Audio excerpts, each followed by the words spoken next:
Okay, good morning. Welcome to this LMI UK LinkedIn live event. Apologies, we just had a slight technical error, so a couple of minutes late going live. But welcome, we're here with, let me put the names back on the screen, myself, Nick Howes from LMI, Dr. Toomas.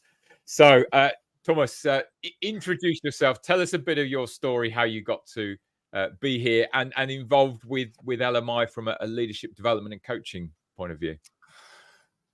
Yes, thank you, Nick. It's an honor to be here with you today. This story, if I try to squeeze it into a couple of minutes, goes so that I was born in Estonia. I in my teenage years, I got under influence of some very close people who introduced me to people who then were involved in medicine, in cardiology, and then I decided that I desperately want to become a doctor. And yes, it was many years ago now, 1988. I graduated from Tartu University in Estonia, and then I did my postgraduate training in Finland. It was very, very good training. I did internal medicine and cardiology, and then worked in intensive care. But Finnish people were very, very serious workers and hard workers, and then I got an opportunity to move to Sweden to work together with one of my mentors and friends. And then from there, my journey took me, interestingly, to Sudan to work in Italian hospital with cardiac patients. And during this time, then I applied for the post because this came available via NHS job site. To become a consultant cardiologist at Norfolk and Norwich University Hospital in the UK, and that then started my journey here in this country. I transitioned into quite intensively into leadership role, being the head of the department for 3 years, and during this time I discovered that actually I don't want to continue as a leader in the NHS in this kind of leadership structure and context, but I discovered some superpowers and coaching, and then did also inner MBA training and team coaching training, and then slowly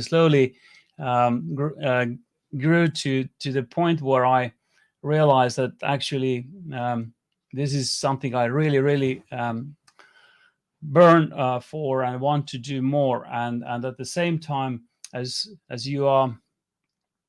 you might also know, that when you're a high achiever, then people tend to put more and more things on your shoulders, and slowly I then transitioned towards almost being close to burnout, and that's not a good place to be. So that then culminated in my resignation, because I thought that if I want to create value for this organization as the NHS, then I need to be independent and do it outside of the organization and work with leaders and my colleagues, peers, and executives. And this is where I am. And then I decided to join Leadership Management International UK team. Interestingly, this was a kind of networking event because I found this job on LinkedIn. And here we are together.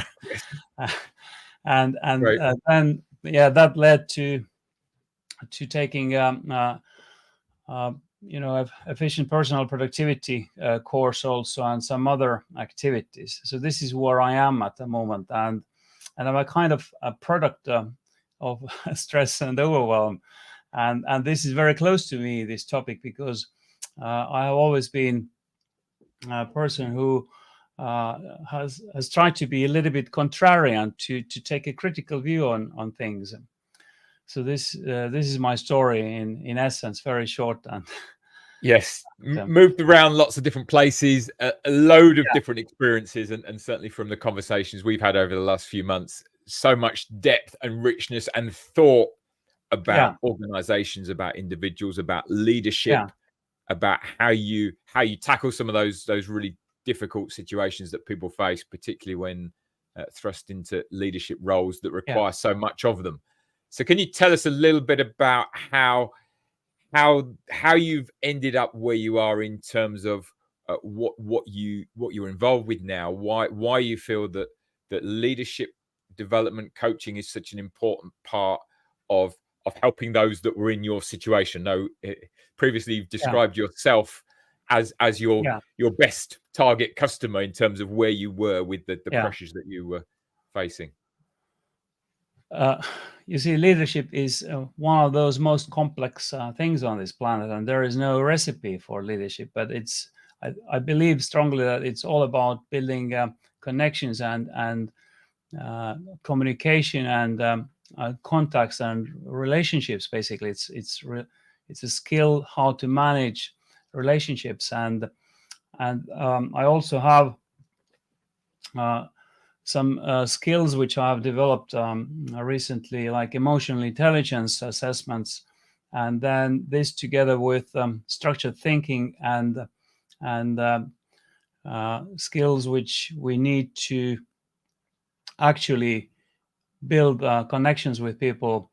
These are crucial, and the power of this is that it is a multiplier. If you are a good leader and actually empowering your team members, then this all kind of translates to 10 to 25 to X time better results. And in healthcare, if I could have a little impact to humanize healthcare leadership, that would translate into better patient care and overall well-being. And that's something where this stress topic links in, so that this is one of the tasks for us as organizations, because burnout is not an individual problem, and we can't solve it with doing more yoga classes or taking Pilates lessons or doing mindfulness practice on your own. It has to be solved via organizational systemic approach.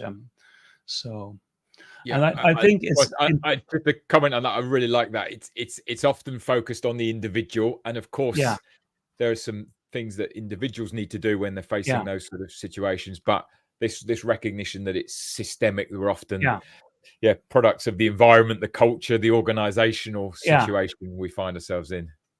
And as a if I put my cardiologist hat on, then stress is obviously a physiological response that can directly impact the heart and overall health, and it can cause heart attack. It can cause Takotsubo cardiomyopathy, which is like a broken heart syndrome, a powerful emotion like extreme sadness or fear or anger, frustration.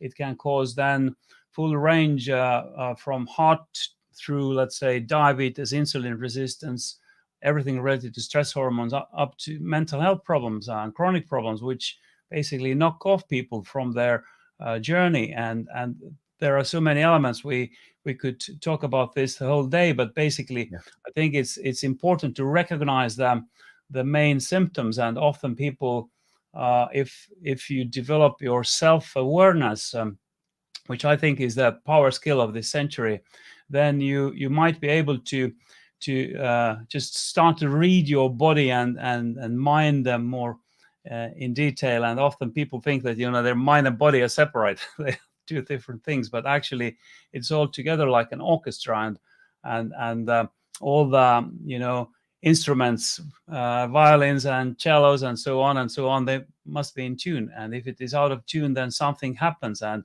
often this is reflected in some physical signs: headaches, stomach aches, rapid heartbeat, palpitations, fatigue, restlessness, or psychological, emotional signs, or cognitive signs like difficulties of thinking. You stop thinking properly. And interestingly, during COVID, I noticed that some people also in my team, they started to like firefighting, because you firefight, you're busy, you do not need to think, you just do your thing. And thinking is a difficult process, and then in the end it all can reflect also in behavioral signs like avoidance of certain situations, or procrastination, or neglect. So it's a whole different topic. But I think what I also notice is important, that from healthcare environment, people often can name all sorts of diseases and complex syndromes, but then they do not know what are the elements of psychological well-being, and that's also a kind of antidote to stress. So if we have a sense of purpose, if we feel that we have autonomy, we have agency, we can decide about our meaningful work, we have possibilities for personal growth, we can learn new things, we can master our environment around us, and we have positive relations with others, and self-acceptance, then this is like Carol Riff's, based on Carol Riff's work. So then we can improve the well-being, and this is then counteracting the stress, which in the worst case scenario can end up with burnout, and that is a terrible place to be. So this is the complex of three things, which is like emotional exhaustion. You're constantly in your negative energy. There is an element of cynicism. You become very sarcastic, critical to your own stuff, which you actually used to like. And then you have produced personal accomplishment or efficacy, and that is a bad place to be. And sometimes, sometimes we then, if we can diagnose it ourselves, that's good. But often we also need to think about our coworkers and peers and help them ask, good questions. Are you all right? Are you really all right? Is that true? And so on. And then be good listeners sometimes.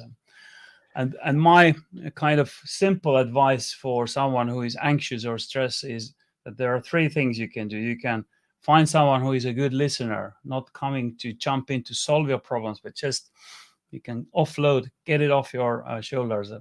And then you can think what is actually in your control, and what you can do about it. And then you can think about what else is true. So what I'm grateful for, because that can, kind of balance this negativity we often see around us and in news. This morning, terrible news again, another war, all sorts of things are going on, and we have no impact as persons, as individual persons, but we can have impact at workplace, about 15% based on some studies, to have some positive influence via our thoughts, via our doings and beings. Yeah, some really good practical advice, and certainly what you recognized in healthcare leadership in terms of that stress overwhelm. Certainly we see in lots of other sectors, we see it increasingly commonly. Lots of the research statistics say that this is a growing issue and a growing problem. I like those 3 bits of practical advice. Great. Toomas, you've shared me your stress acronym, which is a sort of a way of helping, and certainly is quite useful. Could you go through that for us, and we can share that? We can put that in the comments for this session afterwards, so that people can access it and have it written down. I can just mention these elements. So stress, like S, is like about self-awareness, recognizing your stressors and what is causing my stress, and also noticing your mood and emotions. And then T is like a test, or test assumptions. Often we are biased, we have all sorts of beliefs and biases, and testing the assumptions you hold about the situation might actually get clarity and a more clear picture. It could be also time out, take breaks to recharge. Then reflective thinking. So this is what LMI is after. We do a lot of reflection, a lot of thinking, a lot of writing also, and looking back and to the present and to the future. So evaluate what is working and what isn't, and then this allows you to change the course of action. It could be also resilience, like you bounce back from setbacks and make you more resilient for anything.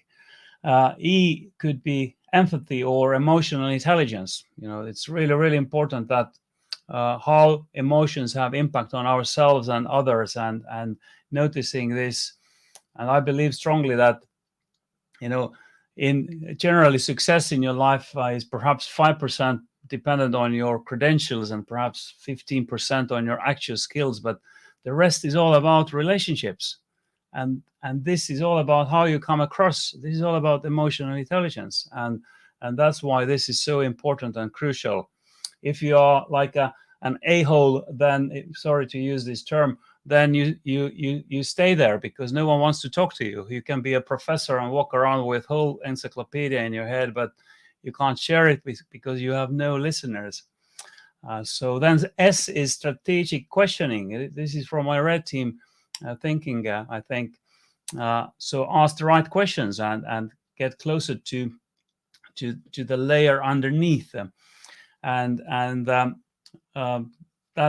is really, really important. So this encourages deeper thinking and ensures that you are not like blindsided or sleepwalking. But sleep itself could also be S letter. So because that is where we rejuvenate and that adds cognitive capacity and makes us a better person when we are well recharged.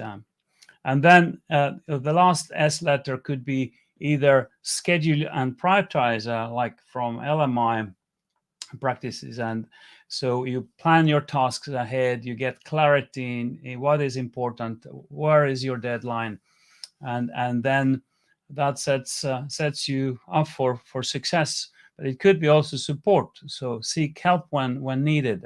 So that's in essence my STRESS acronym. It's good. We'll put that into the comments so people can see it. It's helpful, and certainly, and the picking up on the first S, so the last S around schedule and prioritize and organize.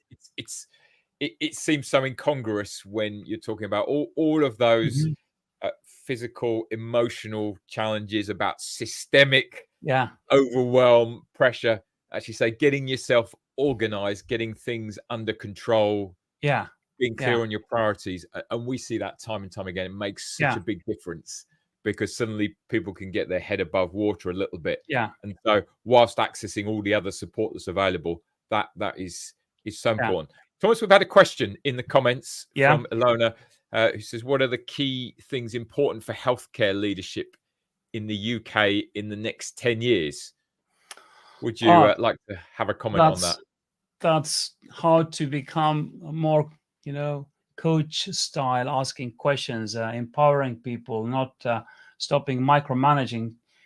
Swapping all managers to coaches might help, but it's a bit, I'm saying it with a little sarcastic element now, but actually really, so we needed some sort of leadership revolution. So there are all sorts of organizations in the UK working towards that, producing studies and all sorts of materials, but something is not working, and that something is this top-down dictator-like leadership style, which if someone would come to you, Nick, and say that, Nick, we have this strategy here, so you have to do A, B, C, D, and then Nick looks at his plate and thinks, oh, I don't like it, I think it's wrong. The other approach, Nick, we have this big challenge here.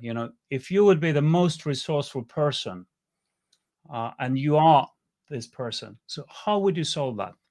And that is a totally different approach. It helps you to zoom out, pulls you out from your little shell. You start to think about things in a bigger perspective, 50,000 feet view. You start to collaborate, pull people along you. It's so different. And even describing it feels completely different. I feel energized that I'm exactly included. I can bring You're already my energized. ideas, my creativity. So I think that's obviously a huge topic, but compassion and compassionate leadership coaching, which would then work towards 3 C's. What I learned from my Red Team coaching course. One is like creating clarity. Then this helps to create capacity, and then this helps to mold the culture which is friendly for us and empowering us instead of pulling us out of the system and making us feel tiny, losing autonomy and so on. Yeah. Just one thing I wanted to highlight, some mindsets or shifts in mindsets, what might help also people who are listening to cope with stress, because stress is always, it's going to be always here, and actually how to become comfortable with this VUCA and hyper connected world is one of those key skills. And one advice would be that to see stress as a challenge, not as a threat, and think that, what is this stress telling me? What is the stress trying to teach me?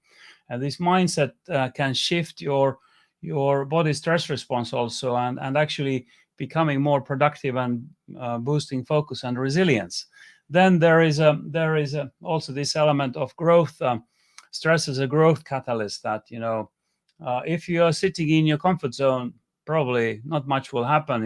You can watch Netflix on your couch, but if you step out from your comfort zone and embrace this little bit scary situation, then you can grow and actually achieve a lot. And then not all stress is negative. There is also eustress, which is positive stress, which is kind of empowering, giving you more catalyst and fuel to do your thing and energy.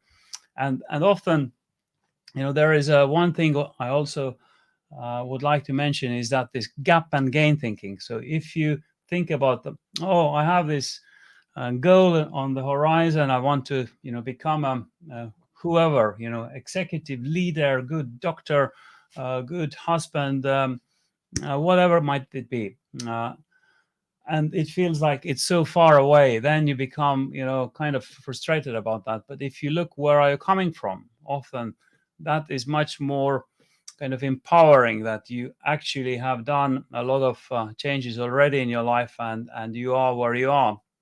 So that is more boosting this kind of positive direction. And then also, often we cannot control the outcome actually, but we can make the process, the journey, enjoyable, and actually doing these small daily little steps and making it pleasant.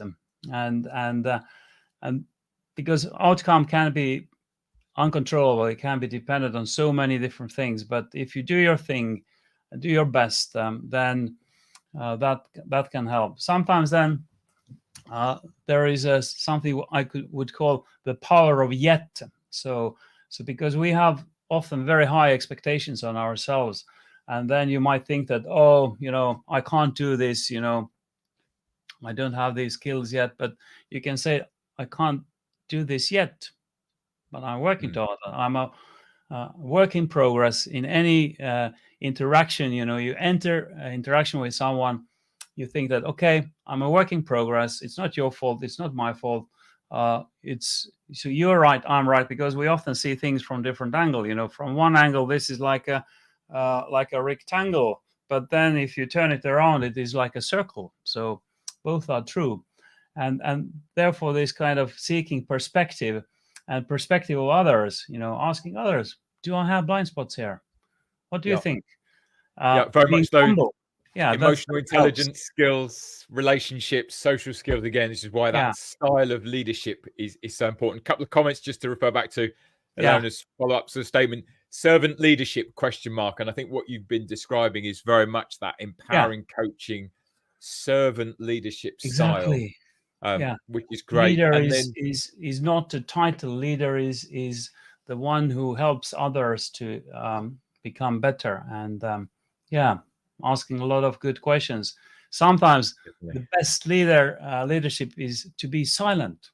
And there were many situations in my leadership period when people ran to my office and then came up with a awful, terrible story, and then I didn't do anything actually. I just validated their concern and listened to them and made a little note on my to-do list, and then they said that, oh, you are the best leader. So it can be so simple. And we do not need to know always. We can't know everything. We have to ask our people to come up with their own information, their own knowledge, power, power of their skills. So it's something which is really important. Yeah. Yes. There's another question. So from Narendra, how would you advise to deal with jealous and negative colleagues? So as a leader, how would you advise to deal with jealous and negative colleagues? Yeah, Thanks, this Narendra, for that is question. something. This is something also related to, taking the responsibility as a leader to talk to these people and listen to them and see what is in the background. Just be a really good listener. Use coaching skills. Use your leadership skills to have impact on these people and challenge their thinking. Often, we have something I call foggy windows, and then coaching can help to clean them, to help them. Yeah. Yep. It's good. Yes. In the time we got that's a question again that could be expanded for hours, but a good simple question. We're coming towards the end, Toomas. So perhaps it would be useful to make a comment on, so with the journey that you've been on and all of those experiences, early on in your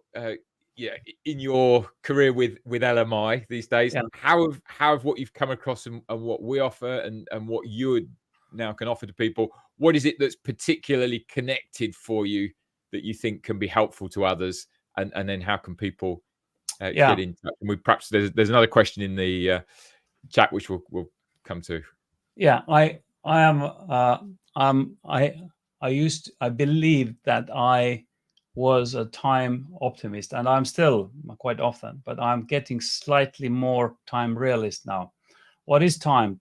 People say time is money, but time is actually our lives. The time you invest your life into something, and during my journey, I've always been interested in productivity, and somehow everything what LMI provides, the concept, the framework, it all the little pieces in my head of the puzzle fell into one place. And what I like especially is it's not just teaching you another skill you can read from some books, like a horizontal learning, but it is like a vertical learning. It puts it all in a huge, bigger jar or jug. And what I like is this quote from the leader of this company saying that, knowing and not doing is not knowing yet. I think this is really, really deep, and I every day borrowed from Confucius or something like that. Yes, Confucius. To know, exactly. To know and to not do is to not yet know. Yeah, and the LMI, what I like is that how they apply it into your daily life.